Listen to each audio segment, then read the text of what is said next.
Hello বন্ধুগণ, সবাইকে স্বাগতম জানাই আমার নতুন ব্লগে। তো আমি আজকে দেখো পনির রান্না। তো পনিরটা আমি সুন্দর করে কেটে সাইজ মতো হলুদ মাখিয়ে নিয়েছি। তারপরে আলুগুলো সিদ্ধ করে সাইজ মতো কেটে রেখে দিচ্ছি। এখন আমি গরম তেলে পনিরগুলো ছেড়ে দেব। তো আপনার পনিরগুলো সুন্দর করে বাদামি কালার করে ভেজে নেব। আর আপনার পনিরগুলো কিন্তু আমি খুব সুন্দরভাবে কেটে নিয়েছি এবং আমার একটা পনির সাথে কিন্তু একদম লাগেনি, ঠিক আছে। আর খেতে কিন্তু বাচ্চারা পনির খুবই পছন্দ করে, আমার বাচ্চারা তো খুবই পছন্দ করে, কী বলবো। তাই আমি সবসময় পনির রাখাটা চেষ্টা করি সপ্তাহে একদিন। তারপরে আমি পনিরগুলো নামিয়ে আলুগুলো সুন্দর করে ভাজিয়ে রেখে দেবো। তারপরে একই তেলে তেজপাতা, এলাচ, দারচিনি, গৌমুসুরি সম্বার দিয়ে দেবো।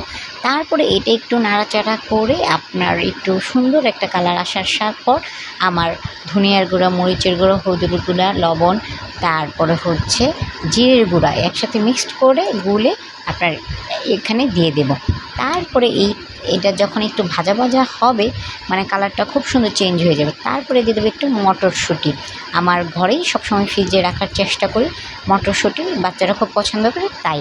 আর আমি এখানে এটা একটু ভাজা হলে দেখবেন তেলটা একটু বেরিয়ে আসছে, খুব সুন্দর একটা কালার আসে। তারপরে আমি দিয়ে দেবো আলু আর হচ্ছে পনিরগুলো দেওয়ার পরে দেখবেন একটু নাড়াচাড়া ভাজার করার পরে কালারটা অটোমেটিক চেঞ্জ হয়ে গেছে, খুব সুন্দর একটা কালার আসছে। আর আমার তো রান্না করতে খুব পছন্দ, আর আমার বাচ্চারাও খুব নিত্য নতুন একটু চেঞ্জ করে করে এটা সেটা রান্না করবে, খুব পছন্দ করে।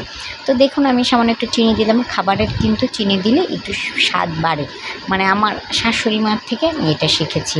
যাই হোক, আমার কিন্তু পনিরটা মোটামুটি হয়ে গেছে, তো পরিমাণ মতো জল দিয়ে দিলাম। জল দিয়ে দেওয়ার পরে আপনার 2-4 মিনিট সিদ্ধ করব, কারণ সব কিছু আমি আগে থেকে যেহেতু ভাজা করে রেখেছি, অত সময় লাগবে না। একটু সিদ্ধ হয়ে গেলে সুন্দর করে আমি নামিয়ে নিব।